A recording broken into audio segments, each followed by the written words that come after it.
Hello there, ladies and gentlemen, and welcome to a special edition of the MrWarrenHayes Show. It is the Best of Super Juniors 29 preview show that I am doing right now. Look, and admittedly, it's last minute because when this is going to hit the internet, hit the bandwidth waves. We're going to be a few hours, in just a few hours later, the tournament is actually going to start. So, but you know what? Better late than never. And I wanted to get some stuff out there. I wanted some predictions out there. I wanted some thoughts into the universe that I can go back on when the tournament is done and say to myself, wow, I was off track, wasn't I? Which is typical for these round robin tournaments in New Japan. But the cool thing is that I'm not going to be doing it alone. There's going to be two of us who are going to have egg on their face by the end of this tournament. And the person who's joining me right now is Evan Wright, longtime watcher, listener of the MrWarrenHayes Show, member of the MrWarrenHayes Show Discord, and popular Twitter user. How about that, Evan? How are you? God, I'm a personality now. I know. Let's go. I know. Once we start Super Juniors. Once we start knocking the accolades like that, you're like, wow, okay, I do stuff, right? Exactly. My words might travel somewhere. Tony Khan, hit me up. Hit my line. You're immortalized moving forward. You know, in the year 3033, when they dig up the servers, the YouTube servers after the great Elon Musk apocalypse, they'll find us and be like, oh, look at these two guys. They knew what they were talking about. That's my prediction. When Stampede Wrestling gets back on going, and we'll be the next big thing. Bring back Stampede, bring back WCW. That's what I'm looking forward to. But hey, thank you very much for joining me, Evan. It's going to be fun just to sit around and talk about it right here on youtube.com/MrWarrenHayes. Consider subscribing. Consider liking this video. Consider putting it out there. That would be very much appreciated. You know, that kind of stuff is cool. Cool people do cool things. And that's where I'm going to leave it at right now. Because we want to start talking about the tournament. Before we break down the blocks in and about themselves, Evan, let's say compared, if you were to place your excitement level, let's say on a scale of 1 to 10 versus, let's say, the Super Juniors tournament last year, Best Super Juniors 28. How would you rate them both comparatively? It's tough, right? Like the pandemic, all that stuff, it definitely dampened a lot of excitement for people, myself included. I'd still put it around like a 6.5, 7, just because I enjoy a lot of the people in New Japan. Sure. This year though, I'm at like a 9 or a 10. Like, yeah. Just with people announced, I'm right up there. The people announced, the fact that we're out in the pandemic, there's, you know, the gaijin wrestlers are coming in, which we didn't get last year, really. You know, because the thing with I thought with the last year's tournament, I thought it was a sneaky good one. And despite the fact that we didn't have, you know, people coming in from everywhere, what I really thought was interesting was how Gedo still managed to like plant a few things, like Yo's sudden burst of wins heading into the final stretch, making him a top contender despite having a really terrible start to the tournament. Kanemaru, they had me rooting for him because he was just pulling out some great stuff. You know, I was like, okay, let's go. So, you know, I'm kind of with you though. Like as far as anticipation goes, maybe last year's was a little flatter, but I think we have everything we need to move forward. Do you feel like instantaneously this will be a better tournament than last year's? Yeah. My only hope is that we get some cheering crowds back, man. I think a lineup like this absolutely deserves it. You And can if that comes back, plus the English commentary that I really enjoy, sure me too. yeah, it could come out as being like an all-time best of Super Juniors, I think. It's going to feel good, I think, to have one of these back. And yeah, and hopefully, maybe the Japanese government will be like, best of Super Juniors. Yeah, you guys can cheer. There's just an exception for some reason. Exactly.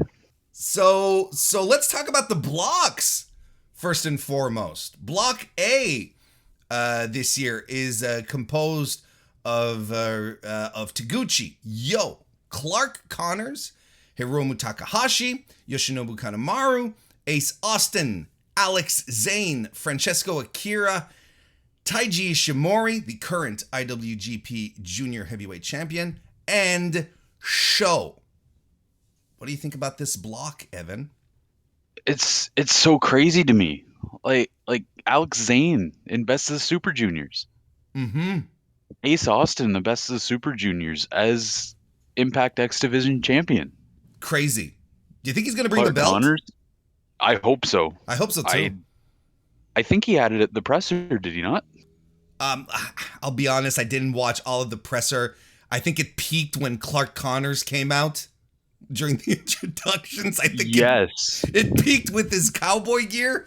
But actually, I now that unfortunately I'm didn't thinking watch about the it, whole thing. I think he had it because I'm pretty sure, and we'll talk about him. But the Pure Championship was there as well, and The pure title was the there. the Yes. GLEAT title was there. Mm-hmm. Yeah, all the junior belts were there. Yeah, so I think he's got it there, and Impact would be smart to have him bring the belt with him too. Oh, absolutely, absolutely. I'm really excited for Ace Austin to work on this stage because I think he's a guy who's typically overlooked when we're talking about juniors / cruisers, whatever lighter guys. Anyway, I think principally because of where he works, because Impact is such an on and off thing, and he had a shit 2021. With his apartment catching fire, Yes, and all that yes, bullshit. So I'm sure this will be great for him to go and stretch his legs, do something. I'm really glad that this opportunity opened up for him. absolutely. Man, he's a title holder in Best of Super Juniors. He's got to watch out because if he gets pinned or submitted, he's got opponents coming after him. So He does have some crossover. Then you mentioned Alex Zane, Hot Sauce. There's another guy who I'm stoked for. A guy who's been at this for quite a while, gets signed by the Fed. They don't know what they have, so of course he ends up back on the indies. Gets fucking glass in his eye because he tried to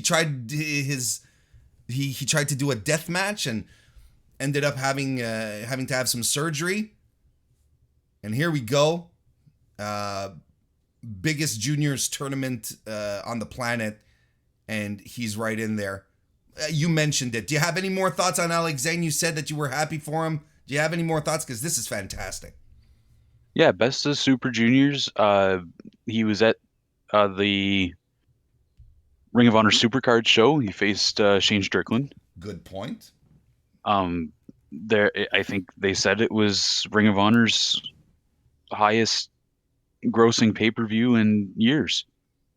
20,000 people bought that and watched it, and he was on the show. He was one of the few matches promoted months in advance, basically.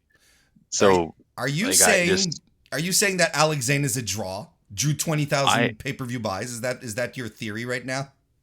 I'm thinking that he contributed to maybe a good 2,500 of those, maybe. There you go.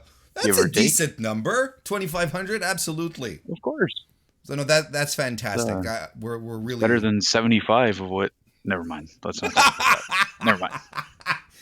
Let's move Thanks. on. Yes, sir. Francesco Akira is also someone popping in here from the outside. He was actually the first official entrant, right? He declared, kind of went the Royal Rumble route and declared that he was going to be in the Best of Super Juniors 29 when the the thing hadn't even been really announced yet.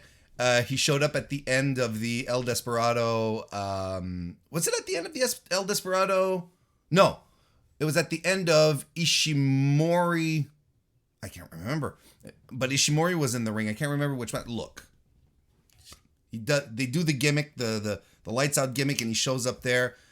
He's also a member of United Empire, so he's affiliated with Will Ospreay in that faction. A guy who's worked mostly the European circuit, so, I'm not going to lie that I'm more or less, I'm not going to try and sit here and try and put him over. I'm not quite familiar with his work, so this is the kind of thing that makes me excited too, Evan, is that, unless you already know everything about the guy, tournaments like this give us an opportunity to discover new people, and in my case, Francesco Akira is going to be all news to me.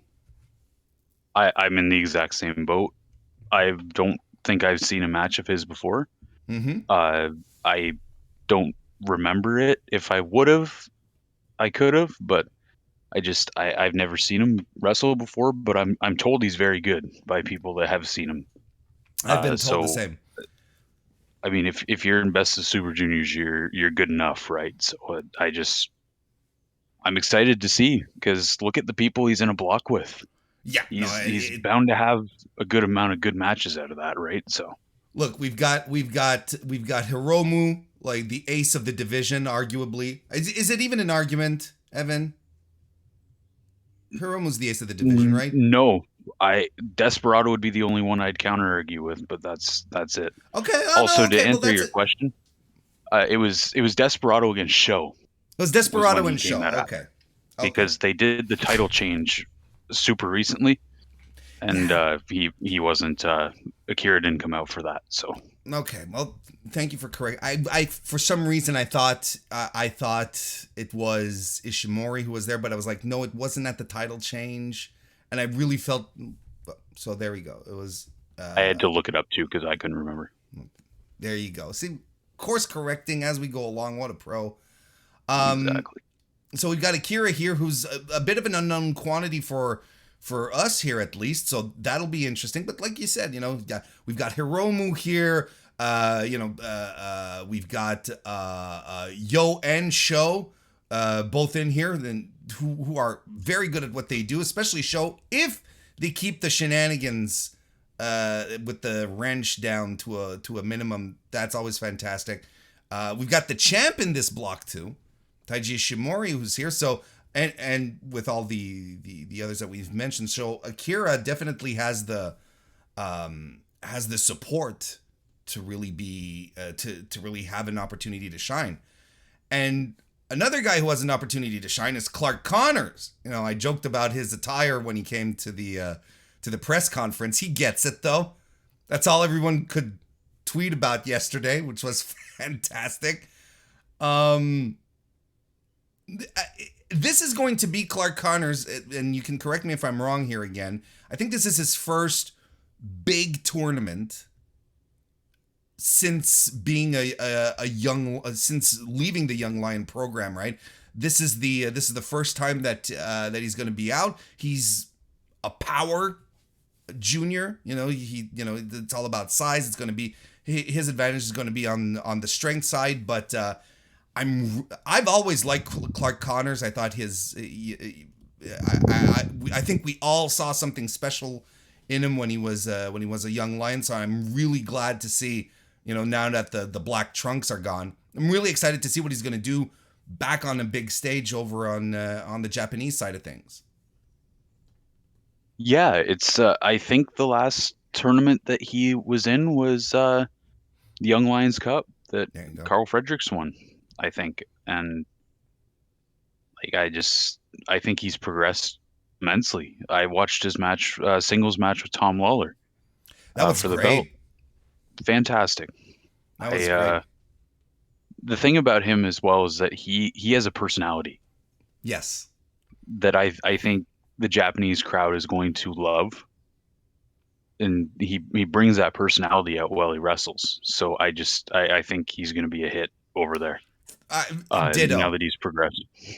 especially coming out like, you know, if he keeps the cowboy thing, you know, even if it's, you know, just the hat, I think it suits him. Yes.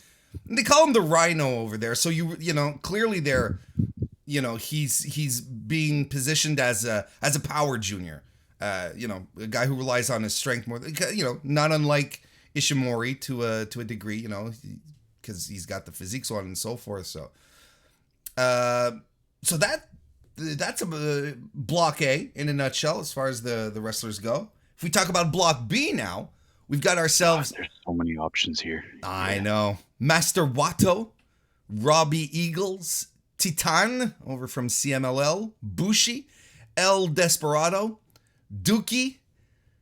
It's Doki, right? I cannot not Doki, say, yeah. But I cannot not say Dookie. That's how it's spelled. I know. Yeah. It's an impulse. I can't prevent it. El Lindemann from the Strong Hearts, TJP from, you know, that, and ELP, El Fantasmo, and of course, Wheeler Yuta, current Ring of Honor Pure champion, member of the Blackpool Combat Club, and the fastest rising star in professional wrestling right now.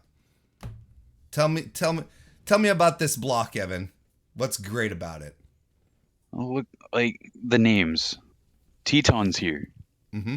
You got El Desperado, who I'll talk about him later. But I watched very recently. I watched this year's Taka Taichi Mania, and that guy is Taka Taichi Mania. It's like a co-promoted New Japan show that the boys run, and they did it was a main event. It was Desperado and Doki against Hanma and Jun Akiyama.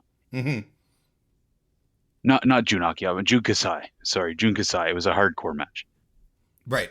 And just I saw snippets of it. Is just a star.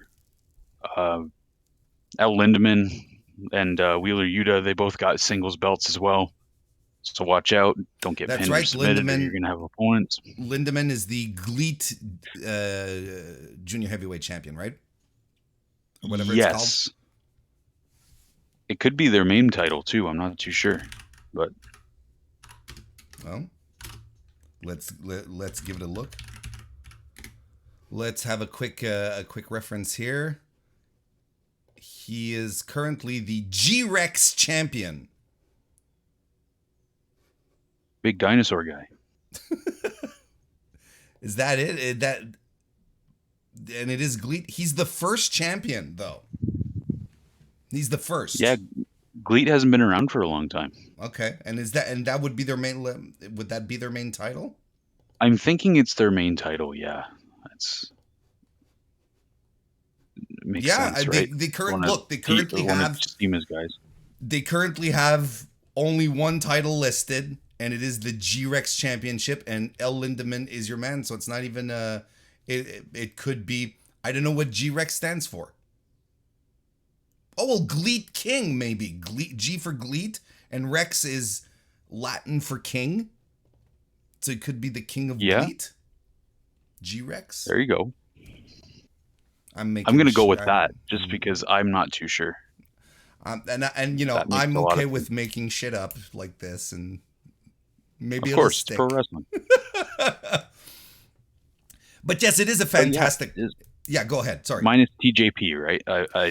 Again, I'm not a TJP guy, but I cannot discount his in-ring ability. Yeah. I cannot discount that he's going to be a good opponent for most of these guys.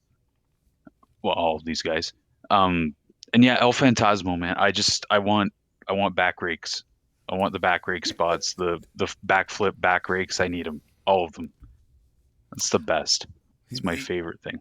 ELP has I think he's creating much more of a fan base, dare I say, for himself. Now that I think he's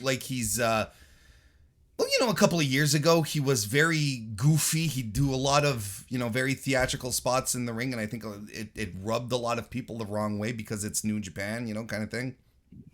Yeah. But I feel like he's scaled back on that a lot. He still does, like, the Saturday Night Live, the Saturday Night Fever rope walk, while holding on to someone where he dances, on the top rope. He still does that stuff.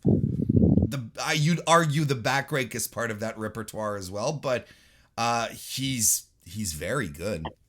I like him a lot. I really enjoy the fact that not only does he get the comedy stuff in, but he includes his tag partners in there when he's doing undercard matches. Like him getting Chris Bay into backrake people on Impact. I saw him tell Jay White to get up on the top rope, and then he jumped, he got off to get the crowd to boo and backrake. Gallows and Anderson, like, I enjoy his work so much, and you're right. I think he's going to go far. And you're right. He does drag in Ishimori and their tag team in New Japan into that stuff as well. And Ishimori he's very comfortable with it too. That's the fun part. So, as far as people that aren't usually in the New Japan circle here, we've got Titan, right, that we mentioned. Who this is not his first. This is not his first Best of Super Juniors tournament.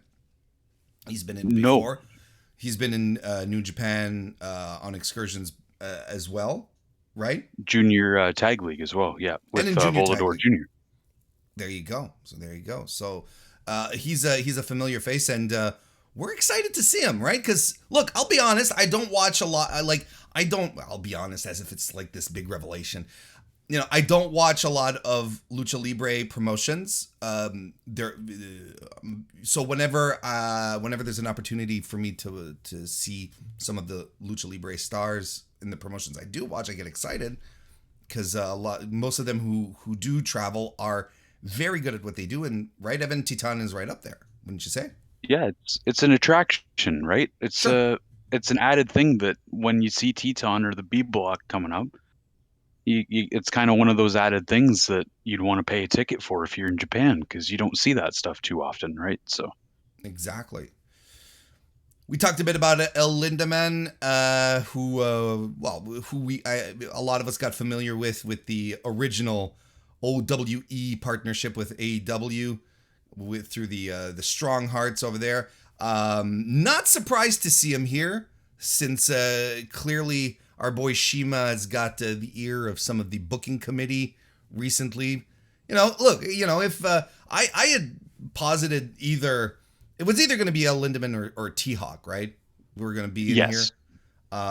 Since Shima got himself into the New Japan Cup, I would have been shocked that they wouldn't have looked out for his boys here. But Lindaman is, among more hardcore circles, Lindaman is he's a favorite. People really like this guy, and with reason.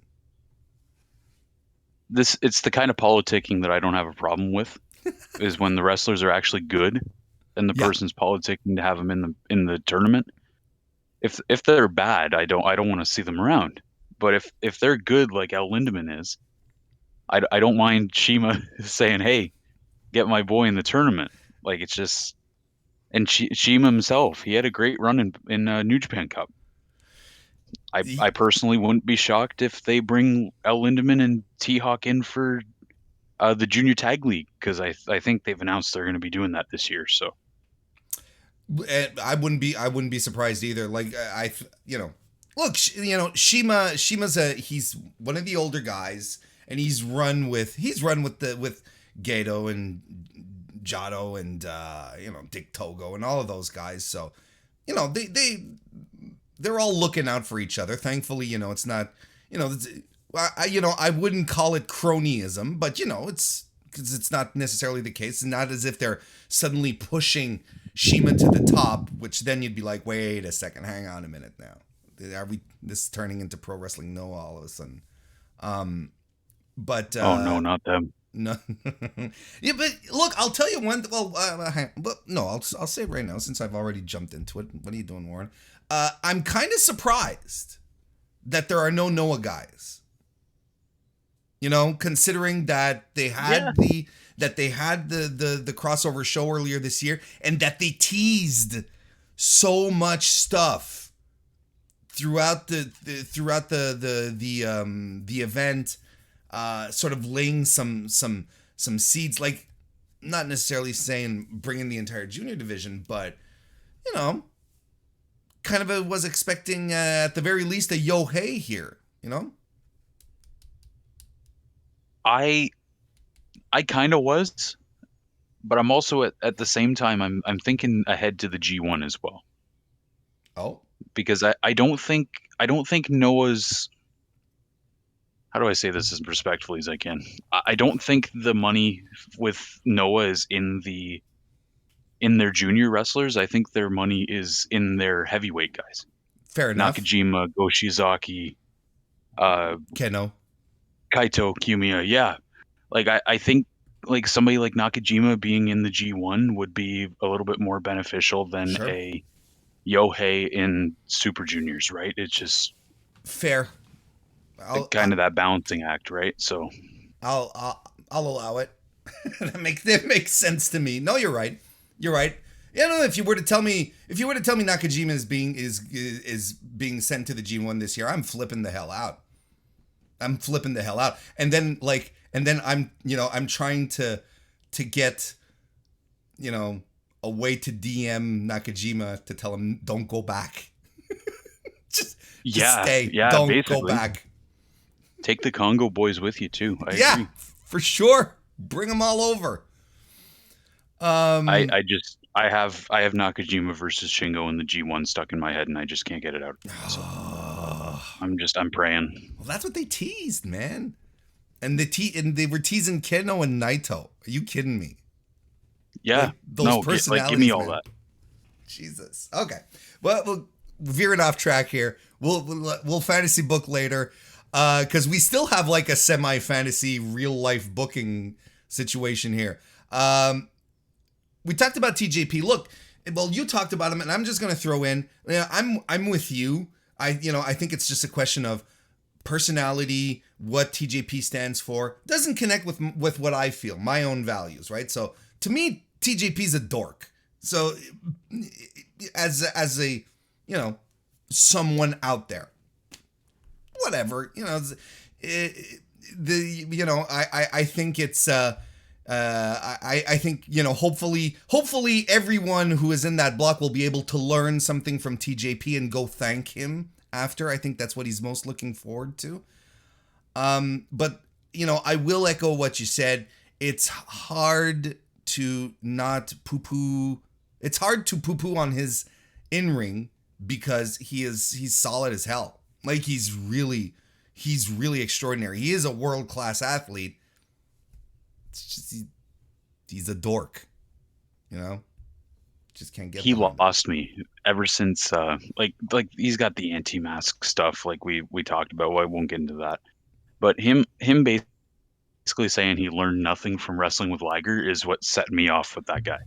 Like I refuse to believe that he learned nothing from wrestling with Liger. I refuse. I 100%. Like for a time I was like, he's working. Like at first I'm like, this has got to be a work, but no, he was doubling down on it. Then he started saying, I wrestled the young kids today and they don't come thank me. They don't come and thank me yet because they all learn. And I'm like, who is this guy? And then of course, the conspiracy stuff, and that's a whole other thing.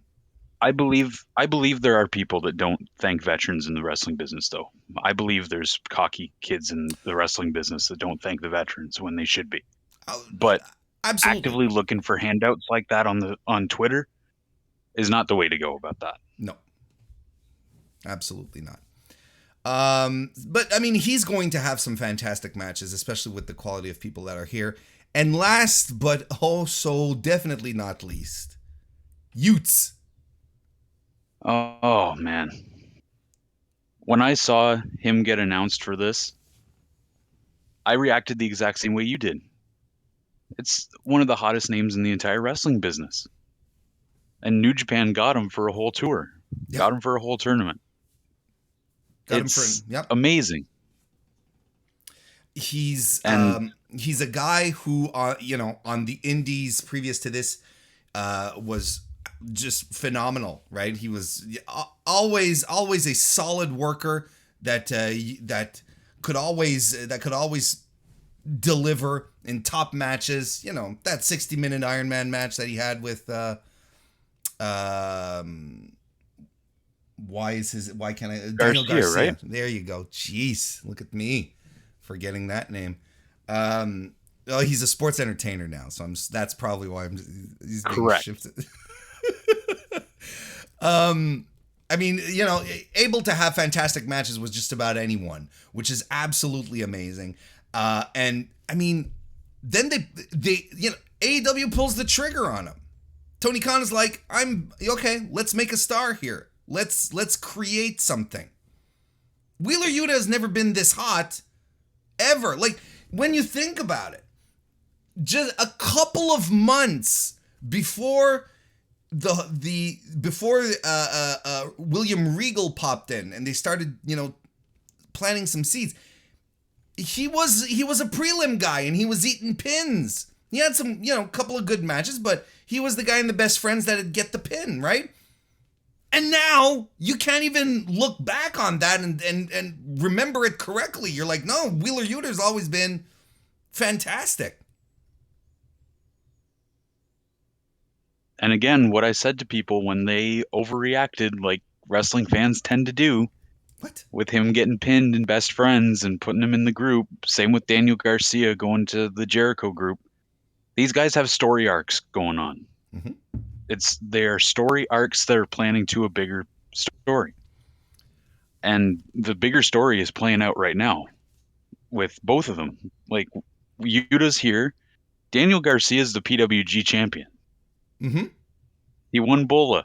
Like, this is what the wrestling business is right now. You're doing stuff in different companies everywhere and making good money doing it. It's great.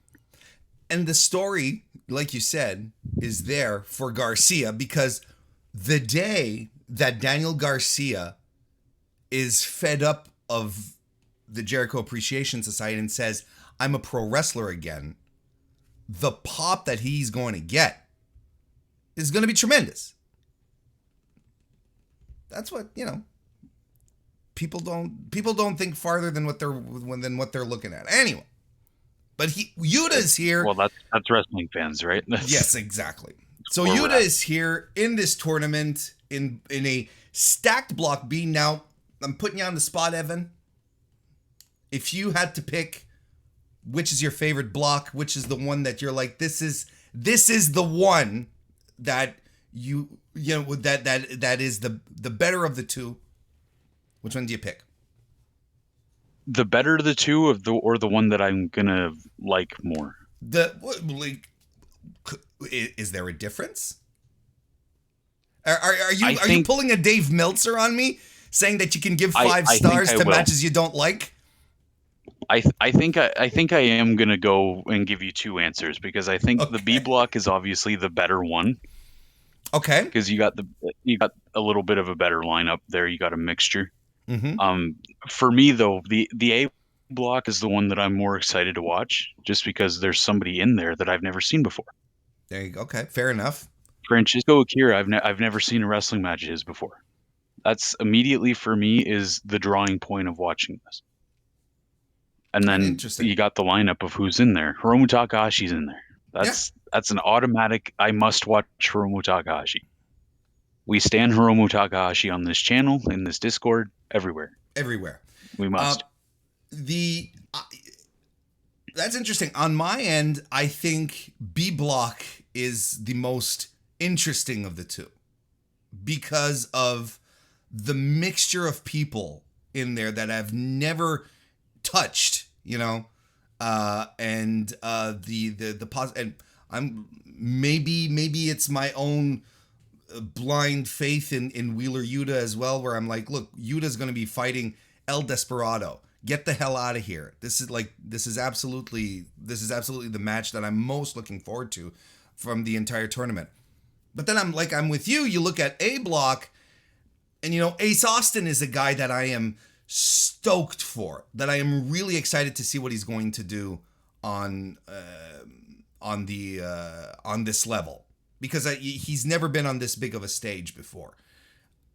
And I think a lot of people are going to discover this guy and find out how fantastic he is. And I want to see him wrestle Takahashi. I want to see him wrestle Taguchi, who is, the vet, the ring general nonetheless, right? The coach. I'm excited to see what he's going to do there. Maybe a little more unknown quantities there. But for my personal taste... Kanemaru, who is solid as hell. In my personal taste, Block B is the one that has me salivating a little more, just because there are so many possibilities, so many unknown quantities here in a New Japan ring. But it's really hard to pick. It's really hard to pick which one is the best block. It feels like, the G1, there's always one block where you're like, oh yeah, Block B this year is absolutely the one, the one that's the most competitive. It's always Block B. There's always one, and it is usually Block B. But I feel like there's really great reasons to watch both, for real. I'm excited. I think New Japan has that idea as well, because I know a lot of tournaments, it's Block B all the time. Yeah. That have the most exciting matches. They tried it one year with the G1. I remember they put Okada, Tanahashi, and Jay White all in the same block. But in the other block, you got Ishii, Goto, Kenny Omega, Kota Ibushi. Like, there you go. You can't match that, right? So it's just fine with A block. Like I said, you got Hiromu Takahashi. You got two vets in there, Taguchi and Kanemaru. You got Alex Zane, who's pretty much an unknown for that Japanese crowd, who I think is going to get insanely over with that crowd with just the stuff he does in the ring. You got Clark Connors, who's coming back as a young lion. Mm-hmm. Francesco Akira, who's brand new. Yep. And then you got Ace Austin, the junior heavyweight champion, and Sho and Yo. I agree. I think just the mixture there, but I agree as well. B block, it's real close, but it's really close. I think it really does boil down to a question of taste at this point, because there's so much good in both here. Exactly. Now, what matches? And that's what you want, right? Oh, absolutely. Oh, absolutely. You don't want you want people to get excited for both blocks. You want them to tune in every night, which is what I'm going to be doing. And then the G1 starts in July, something like that. Oh, brother. Yeah, it's a summertime tournament, right? Yeah. There you go. Back where it belongs. So, what matches are you actual one-on-one matches? Which ones are you looking forward to most in either block? Man, I got a list. There's a long list. Give us a couple. The ones that you're really excited for. The ones that you're like, you know what? I might actually stay up and watch this kind of thing. So again, my taste is very different from some other people. Sure. I hold Taguchi and Kanemaru in some pretty high regard than a lot of other people do. Mm-hmm. I'm ridiculously excited to watch those guys wrestle guys like Alex Zane, Ace Austin, Francesco Akira, who I've never seen him wrestle before, and Clark Connors. Mm-hmm. Those vets and the history those guys have in pro wrestling, with some younger guys that are not quite as accustomed to the Japanese audience, is going to be very interesting to see. And Taguchi all the time is just, for me, he's must see, besides putting the underwear on his head. I watched, man, the comedy stuff is fun. I think he just pushed it a little too far that one time, but And then Hiromu Takahashi, right? Hiromu Takahashi against any of these guys. Look, there's a double there's a double standard in wrestling, okay? And I'm calling it out right now. You know, you have Taguchi who pins people by sitting on their face, right? And he's bare-assed, right? And people go, "Oh my god!" Ah! But then Nikita Lyons does it, and she gets gift. It's Double crazy, standard. Right? That's what I'm saying. We gotta edit that. But yeah, no, Taguchi wrestling all these people, absolutely. That he is always a good time. You know what this popped into my, you brought this into my brain too at the same time. One interesting story that's going to come out of this, or that they can easily lean into, whatever, is Clark Connors, no longer a young lion, is going to be in that ring. He's going to get some wins over people, most likely, right? That in the past have been like, oh, it's a young lion, and we just have to stretch him, we beat him up, we pin them. Now he's going to have his official graduation in a sense where he might get one over Taguchi or Kanemaru, right? Whereas in the past, if they were in a tag match or in a prelim match, he would have probably eaten the pin for them, you know what I mean? So, these young lion stories, they're always fun too. I'm excited to see what they do as well with Sho and Yo when they wrestle each other again. How so? Tell me. Anytime. Tell me. Well, because they had a Wrestle Kingdom match, right? They had a singles match at Wrestle Kingdom, and Sho beat him at Wrestle Kingdom, correct? Yes. Or was it Yo beating him? I'm just blanking on. I think it was Sho that beat him, though.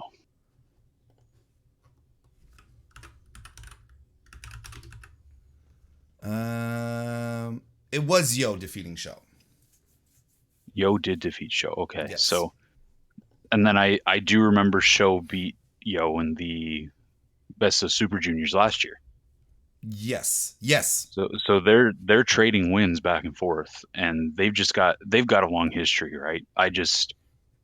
With tag partners wrestling each other like that, and the way they split was not the most impactful split you could have gotten because of the pandemic. But I have a lot of faith in both those guys, that with how well they wrestle, and with how Kevin Kelly and Chris Charlton can tell a story and bring that story to you audibly, mixed in with their in-ring work. I'm really excited for them to face off again. Sounds good. Sounds fair. The other one for me, Ace Austin. Sorry, I stepped on your. I might have stepped on your point, but Ace Austin as well is one that I think people need to watch out for. Yeah. Because New Japan has the working relationship with Impact, right? With Ace Austin getting pinned by anybody or submitted by anybody, they could just do a match on Impact for the X Division belt, right? They really could. Or do it in Japan, which would be crazy for Impact, but it'd be interesting to see what all. Yeah, it would be interesting to see how it all ends up. Knowing Impact, they'd probably end up putting the X Division title on Moose, but as for me on my end anyway, I'm Wheeler Yuta and El Desperado, I think, is the match I am most excited to look to see out of them all. The graduation of, or the rise, let's put it that way, of El Desperado from a mid-card act up to like a serious contender in the junior division to actually being one of the stalwarts. I think that's amazing. And he's risen to the occasion. He's always been good, but now that they're letting him stretch his legs, it's fantastic stuff. It's been one of my great revelations in in regards to New Japan. I'm also Hiromu Takahashi and Ace Austin. I think these are two guys who wrestle a similar style of junior wrestling. I'm excited for it. And Robbie Eagles wrestling just about everyone. I don't think Robbie Eagles gets enough love. But he is tremendous. He's tremendous. I love his IWGP Junior Heavyweight Championship run was short, but full of good matches. So I'm excited to see how all of this goes. Now, before we move on to, let's say, starting to talk about, who wins the blocks and who wins the tournament, there's a lot of talk about Hiromu Takahashi graduating to fight heavyweights, maybe moving on to the heavyweight division. He challenged for the never open weight title, close to a month ago now. Lost in that effort. He had a very good showing in the New Japan Cup, defeating heavyweights. So a lot of people are wondering, is Hiromu, and Hiromu's over like hell. Let's not forget this, right? He is very, very over. Evan, do you think that this might be one of his last Super Juniors, or do you think he is a junior heavyweight for life? It's a really interesting question because he says he wants to lead the junior heavyweight division, right? I think so. He wants to be that figurehead, right? And unfortunately I have to bring him up because it's my gimmick. It's what Kushida didn't want to do. Mm-hmm. Kushida didn't want to be that centerpiece to the division. Mm-hmm. He wanted to go on to do other things. Yep. It's a really interesting story they're telling that Hiromu as a junior can beat these guys. He beat Ishii. He beat Suzuki in singles matches. Evil. He beat Evil. He beat Yano in singles match. I'll never forget him tying up Yano's hands and putting him in the elevator. Yes, I'll never forget that. Amazing. Greatest comedy match of all time. Yes. And I don't think he needs to go up. I think he can win the never openweight championship and elevate that thing to the point that he's elevated the junior title to semi-main eventing pay-per-views. I don't think it matters what division he's in. And I think he breaks that without having to become a permanent heavyweight like a Will Ospreay has, or Shingo Takagi has, or I assume Kushida will when he comes back. I think he's going to be a heavyweight upon arrival. I don't think he has to become that illustrious heavyweight. I think he can be a heavyweight in the junior division. Okay. So, of course, we're not in his brain. We don't sit down and talk with Hiromu ever.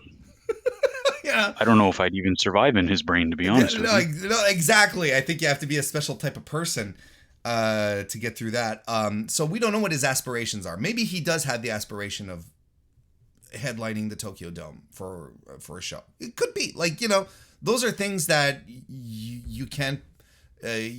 that are entirely based on ambition, right? So hard to pin down. But see, the one thing that I think about is the injury he suffered. I don't think Hiromu is ever going to wrestle like that Hiromu ever again. I don't find him as crazy as he used to be. And I'm not saying this as a knock, I think he had to do it. I'm not saying his stuff is safer. I think his stuff is not as dangerous, if that makes sense. Yeah. I think, the ticking time bomb is, the fuse is sort of got a little damp. It's not as explosive as it was. and that's fair. So, to a degree, I would say, transitioning to the heavyweight division makes sense because I think as a junior we have that expectation out of Hiromu to be Hiromu Takahashi and be nuts, but we also don't want him to cripple himself or die in the ring because he re-aggravated his neck injury, if that makes sense. I think a transition to heavyweight is something that you can consider when you look at it in that light, Yeah, and you talked about his aspirations, right? We don't really know what his aspirations are. He might Right. want to headline in Tokyo. Maybe because as much again, I look always as think back much as to we that. hear the talk, sorry to interrupt, but because as much as we hear the talk where it's like, oh, the junior heavyweights are going to main event Tokyo Dome one day. Listen, no, it's it's not going to happen. But anyway, No, I don't think it will either. But I don't know if Hiromu's convinced it can't happen. Right? Like good point. I always think back to Liger's retirement and his retirement match. And Liger teamed up with one of his biggest enemies of his entire career. His last match against Dragon Lee and Hiromu Takahashi. Sure. And it just makes me wonder, right? Like how big is that respect that Hiromu's got for Liger? And is Hiromu dedicating this whole let me elevate the junior title to semi-main eventing pay-per-views? And does Hiromu want to be that guy to try and bring the junior heavyweight title to a main event of night one of the Tokyo Dome, right? Sure. Like, is that his aspiration, right? Like, That we never really know with the crazy man himself, right? So it's a good point. I'm not totally convinced that the junior title can't headline a night of the Tokyo Dome. I just think it needs to be the right people. Interesting point. No, and you need to build the right people. And look, he's a junior heavyweight right now, and he's selling $90, towels. So, you got people to tune into an 8-hour live stream of him sleeping on Korakuen Hall's floor, right? Like, people are not the same. He eating noodles with Naito, spicy noodles with Naito. Did you see that one? Yeah, it's amazing. I love the stuff that he does. But again, we do have to be logical here and how New Japan books. And it's quite possible that they'll never main event a Tokyo Dome with the junior title, but I feel like I don't know if he'd be convinced. I feel like as long as Gedo is steering that ship, I don't think it's going to happen. Anyway. The Gedo who is not the booker. Yeah. I also just want to take a quick second before we start going into who we think the winners are and everything like that. Just because I went through my A block decision of what I'm more interested in. Okay. And going over all the matches I wanted to see. There's one match that's really catching my eye in B block that actually there's two. Sorry, there's two matches in B block that might be a little out there that doesn't include Yuta or El Phantasmo or El Lindemann. What? They do not include it in there. No. The first one is Teton and Bushi. Sure. Because if I remember correctly, I believe that Bushi and Teton had a bunch of matches in CMLL back when Bushi was coming up through the Young Lion system on Excursion. And I don't think they've wrestled each other since then. So that'd be interesting. I'm very interested to see Bushi getting out of that, because he's been spinning his tires for years now. He's just been having the same type of matches, same formulaic stuff. But him wrestling another luchador in his block is fascinating to me. I agree. because he could be breaking out some stuff we haven't seen in years. Mm-hmm. So that one's really catching my eye. And again, I will bring it up because that Takataichi Mania, regardless of why they're in the news, whatever, was an incredible show. And like I said, the main event was Jun Kasai Hanma against El Desperado and Doki. And it was a hardcore match. El Desperado and Doki are right beside each other in this graphic I'm looking at. Yep. I need to see that singles match. Yep.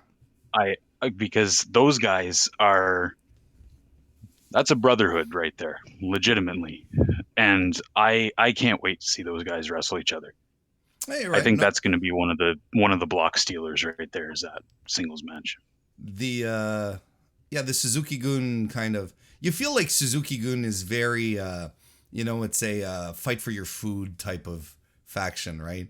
It's like, yeah, as opposed to any other, where Bullet Club is just like, whatever, they're all sleazy, and Chaos, is there a structure to Chaos? I don't even know.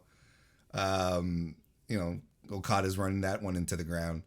But Suzuki-gun is definitely like, there's a pecking order, right? It's clear and it's set. So when they fight each other, they have something to prove to themselves and to the rest of the group. So yeah, no, you're right.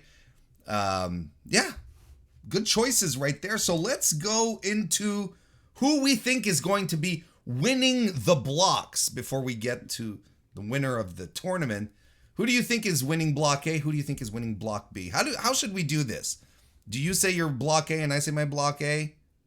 And then you Block B and my Block B? Should we do it that way? Is that all right? Sure. Right. Yeah. Let's go A to B. All right. So who do you you think is coming out on top of Block A? So I don't think this one lines up with yours, which is very cool. I've got Show winning. Interesting. Interesting. No, it does not line up with mine. It does not line up with mine. I think it's going to be. Well, here's the thing. It doesn't line up, but it makes sense. Okay, because I think we're going with Hiromu on this one. I think the 50th year anniversary stuff and all of that. I think New Japan, reopening to larger crowds and so on and so forth.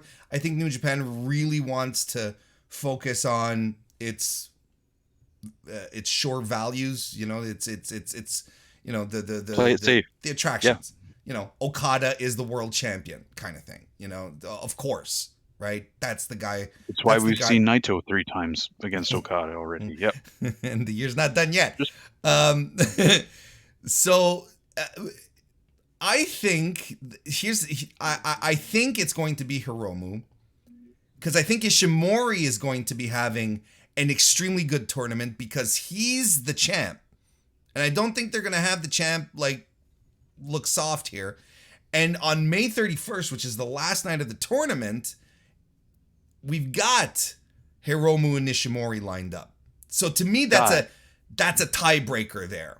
But we also have Yo versus Sho in that one as well. So I think those 4 guys are going to be at the top of the board for Block A.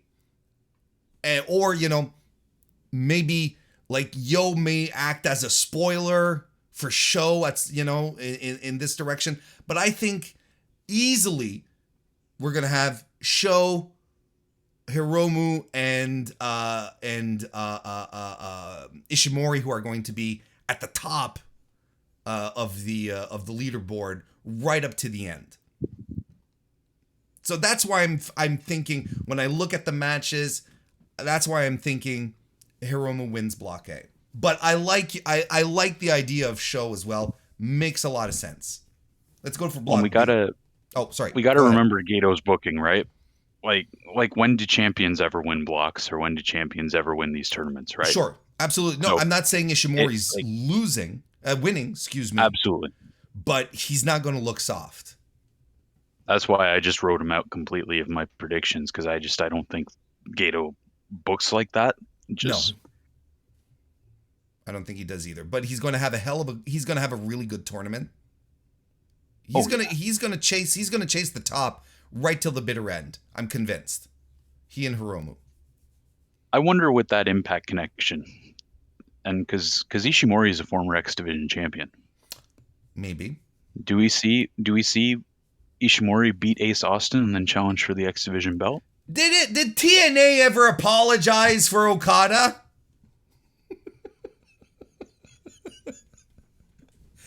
I don't know.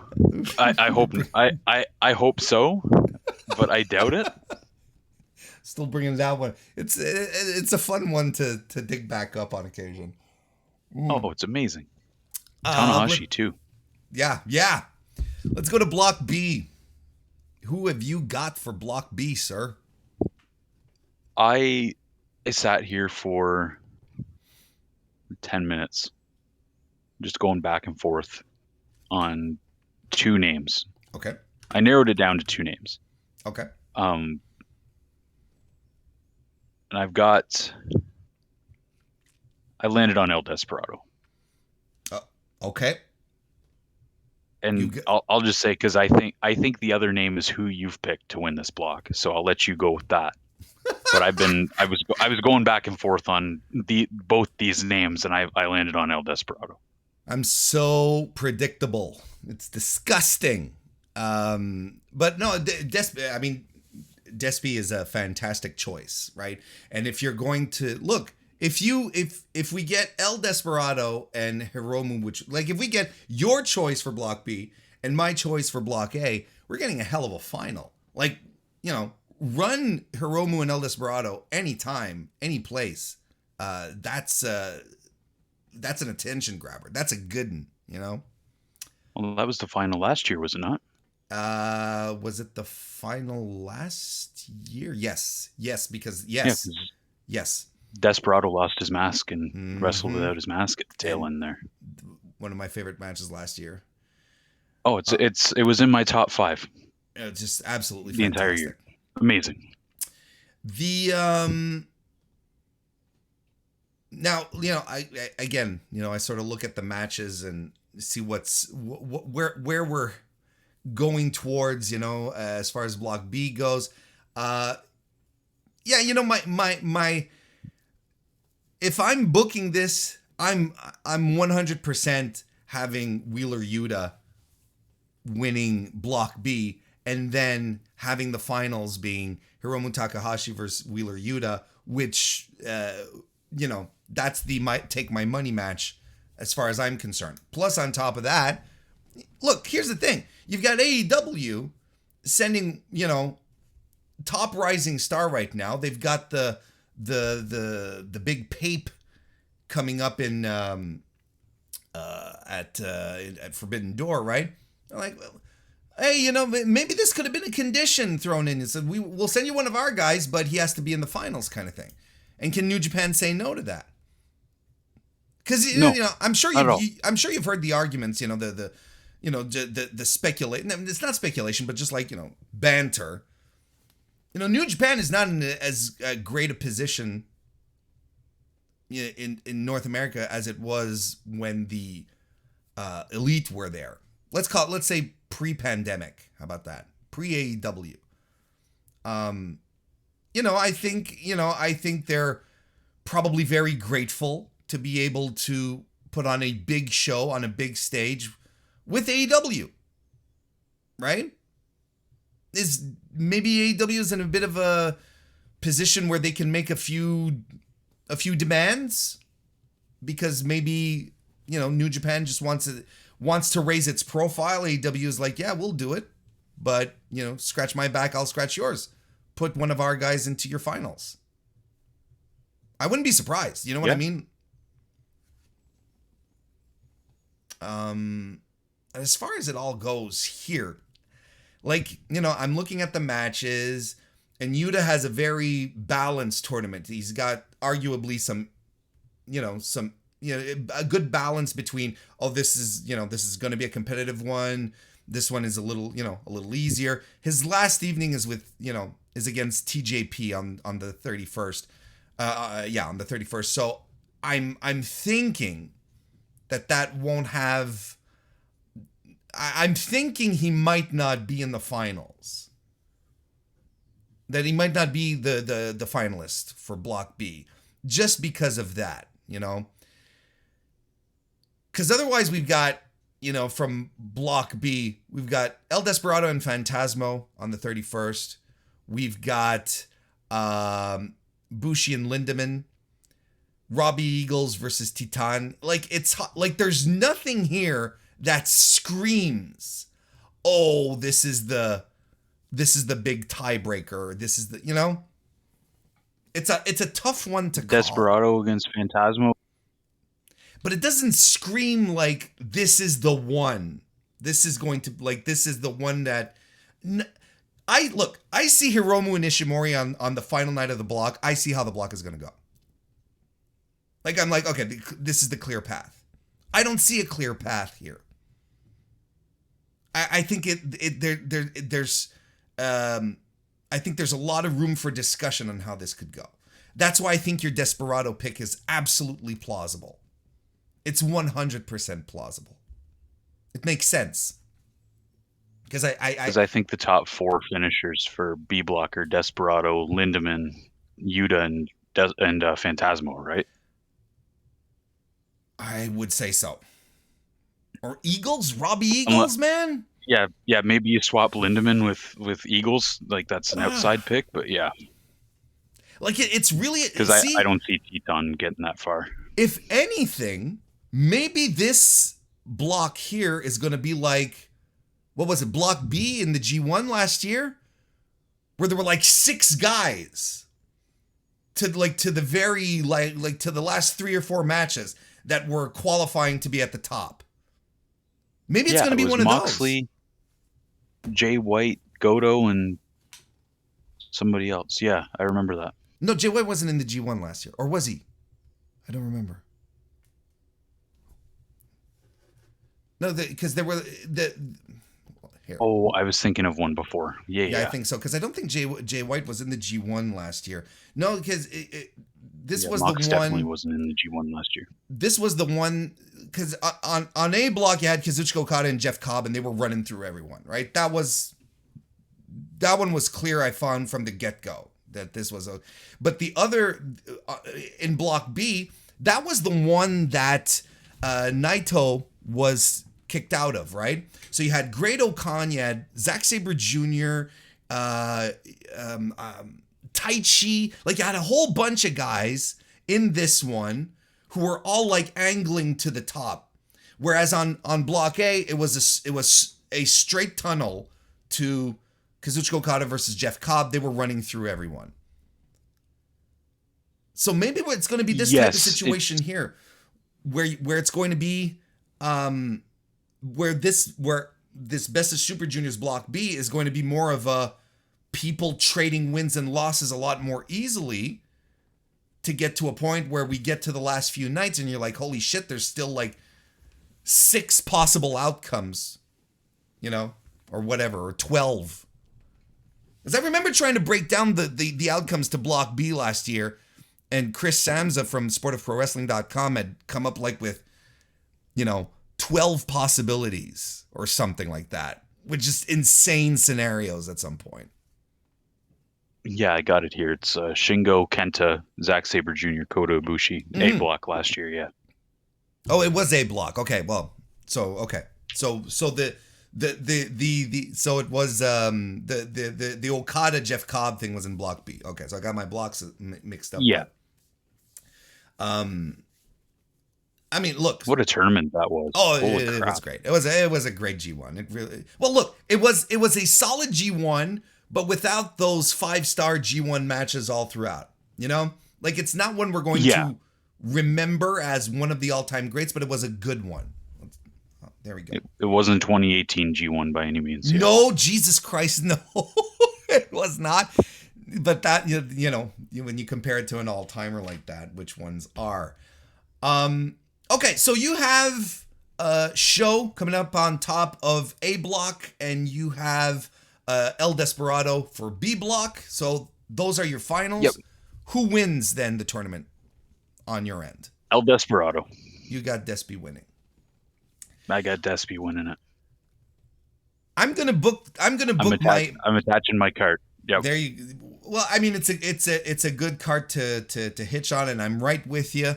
If it wouldn't be for my heart speaking much more strongly than my brain, where I would love where I would absolutely love a Wheeler Yuta Hiromu Takahashi final.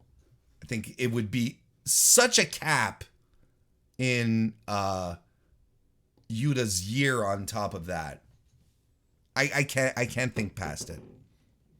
But you got to kick the can all the way down the road. Who's winning? Hiromu. Oh, you got Hiromu winning. Oh, Yep. Yep. It's interesting. I think, or you could do. Look, we don't know what's planned, right? Or you could have Utes win the title here, but then lose it to Hiromu at Forbidden Door. And not the title, the trophy. No, but you can't lose the trophy. What am I talking about? That's nonsense. Because look, the winner here is going to challenge for the title, right? So, do they do the title match at Forbidden Door and Yuta wins the tournament? There you go. Could be that too. We don't know what they have planned. Look, honestly, if I mean it's clear as day, if Yuta wins the tournament, that's exactly what they're doing. Yuta wins the trophy, and he wins the trophy. They do the title match at Forbidden Door. Because look, again, I think New Japan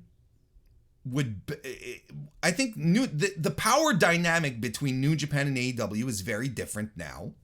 Harold Mage is gone, so relationships have cooled down, so on and so forth. The power dynamic is very different, and I think there would be many benefits for New Japan to have an AEW guy walk around with the Best of Super Juniors title, the trophy, excuse me. Yeah.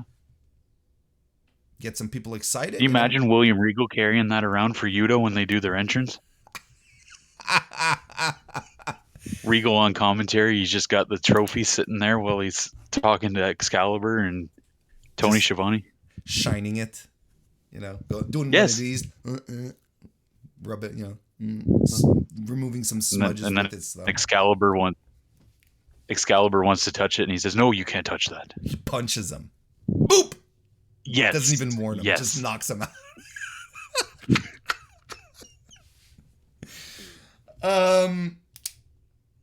Okay, so winners and all of that. I like your scenario, though.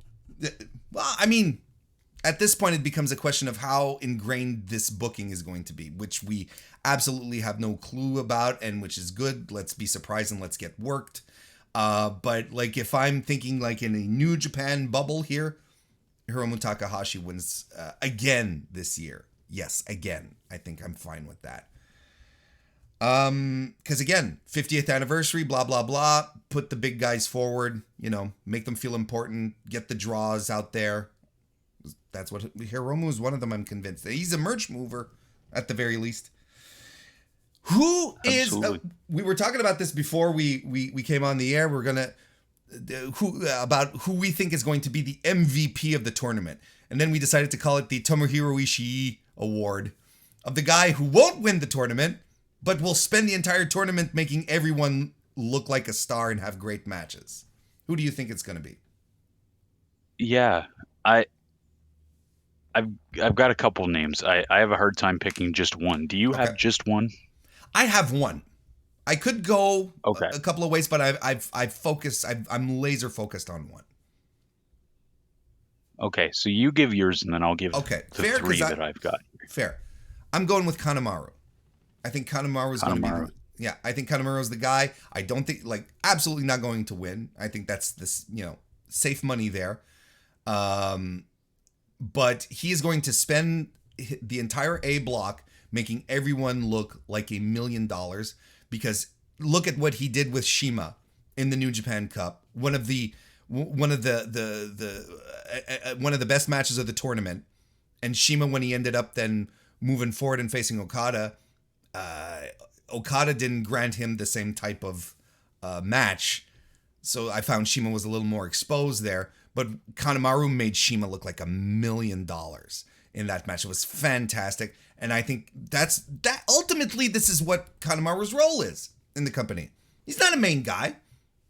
He's a tag guy, he's a prelim guy, and he's a guy that whose job is to make others look great, and he is excellent doing it.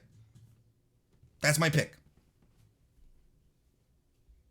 See, I like your pick, and I also we both went with vets because Taguchi was one of the three that I've got listed here. So very good choice. We're on the same wavelength because like I said, Taguchi is just like Taguchi's that guy. Mm-hmm. Like if you want have a vet, like he's right up there with Kojima for me. Right now. Mm-hmm. In the vet role that will make the guy look great. I'll never forget him and Rocky Romero in the Junior Tag League. I think it was 2 years ago. Sure. But it was like back when Roppongi 3K was still a thing, back when Osprey and Eagles were still tagging together, like just incredible stuff. And I think he's going to be the guy as well to be the veteran to elevate these guys. Like Francesco Akira is going to benefit greatly from being in the ring with him. Oh, absolutely. Ace Austin, Alex Zane, Clark Connors, they're all going to be wrestling that guy. And then I've got my other two are in B block. Okay. I've got Teton as one of them. Because again, I don't see him really. Maybe he's a 50-50 guy.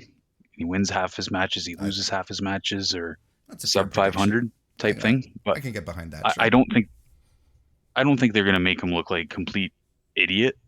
Like he'll lose to Desperado, he'll lose to Wheeler Yuta, probably lose to El Lindemann. Yeah, he'll lose to the big guys. To the big guys. Yeah, but he'll pick up a win over Master Wato. He'll pick up a win over, Bushi. Dookie. That sure. Doki, yeah. Doki.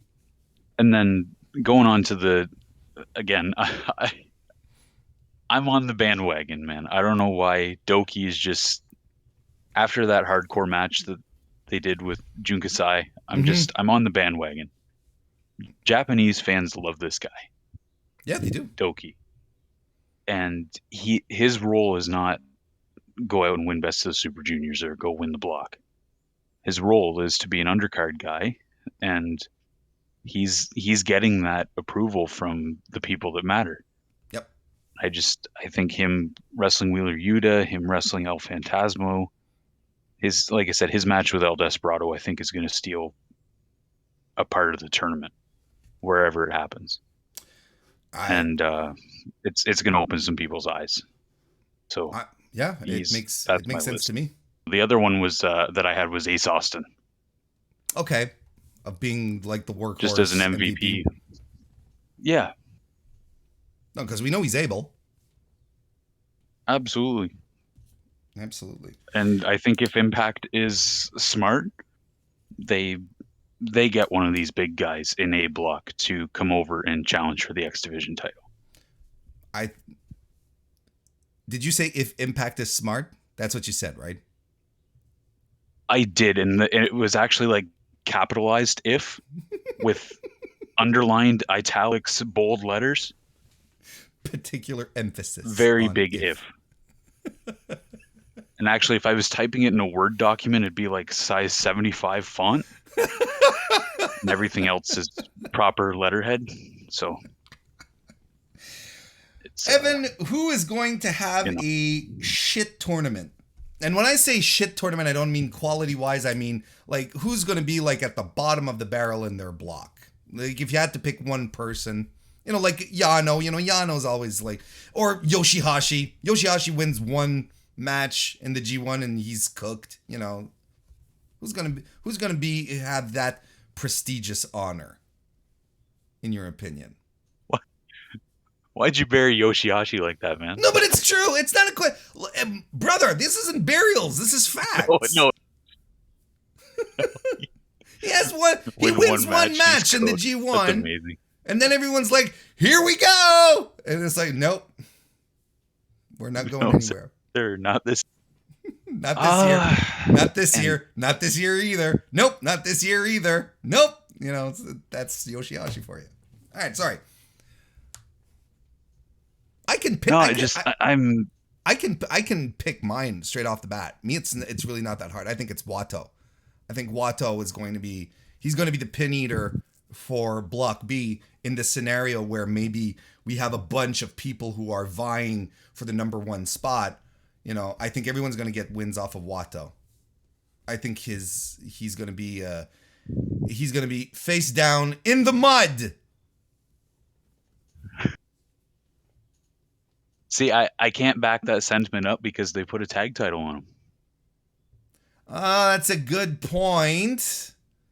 Has it ever? I think I think shit tournament person is going to be the same as my MVP. I think Doki's the guy that's going to be taking all the pins. That's a good point you bring up, though. I don't know how much they care, but that's, you know, logically speaking, it makes it. Because look, you know who my second pick was going to be? Might surprise you. Clark Connors. I think Clark Connors is not going to have a breakout tournament. I think he's going to have, as far as wins go, I think he's going to have solid matches. I think it's going to be entertaining as hell. He might pick up a couple, but I think he's going to be at the bottom of the barrel, and I think that's fine because it's New Japan long-term storytelling, and that's all right. I'm completely okay with it. I think maybe I put too much thought into shit tournament. It's like even if you 3 or 6, you're still under 500, right? But yeah, like Kanemaru, I think still finishes lower than Clark. Could be, sure. Just off the beat. A block is the harder one. Yeah, A block is the harder one to sort of. Yeah, I agree. A block is a little bit of the harder one to wrap our heads around. I agree. Like 2 years ago, they had Uemura in the best of Super Juniors, and like he lost every single match. Well, because he still had the black trunks and the black boots, the black shooter boots. Yeah. So. But Clark Connors doesn't have them anymore. I'm not saying like he's going to, I just think he's going to he's going to be at the bottom. He'd be my second pick, but I could be, you know, I really do think. Yeah, like a 2-7 run or something. Yeah. Yeah, something like that. You know, and with good matches throughout. That's the thing. Like ultimately, it's like, you know, that's Tomohiro Ishii's MO. Loses every year, but has fantastic matches throughout. So. Exactly. So there we go. That is our rundown of the Best of Super Juniors 29 tournament that begins May 15, runs up to June 3rd, where we will have the finals of A Block and B Block. An exciting tournament this year. I'm really stoked to sit down and enjoy this tournament. I love tournament wrestling, especially when I'm excited. So this is going to be on its way, and I want to thank Evan Wright for joining me to break this down with me. Evan, where can people follow you exactly if they want to get to know you better? First of all, do they want to know you better? I think so. I think we me and my buddies, we run some good good Twitter spaces on Twitter there. I think so. I think people would benefit from that. I think so. Yeah, maybe. Where can they follow you on Twitter, man? Yeah, I sent the link, but yeah, King of the North on Twitter. We're getting a little bit of a following over there now. I'm at 400 or something now, which is crazy. I don't do anything productive on that app, but who does? Yeah, and join the Discord. I'm in the Discord all the time. We're running up some stages events. Come chat with me on Best of Super Juniors. We're probably gonna be doing one for Double or Nothing coming up as well. So Evan, Come join the community. Come hang out. Yeah. Like the video, man. Yeah, do all of that. Do all of that. Follow Evan. The links are going to be in the description. Evan's Twitter account will be there, of course, to join the Discord as well. Evan does hang out there quite a bit, as I do. It's a good spot to come talk wrestling. This was a good spot to talk wrestling with you, Evan. Thank you very much for joining me today. I really appreciate it, man. Anytime, man. Thanks for giving me the platform. And thank you, everyone, for watching this prediction show today. I really appreciate it. I hope you guys have a great rest of your day and a good New Japan Pro Wrestling Best of Super Juniors Tournament number 29. See you next time.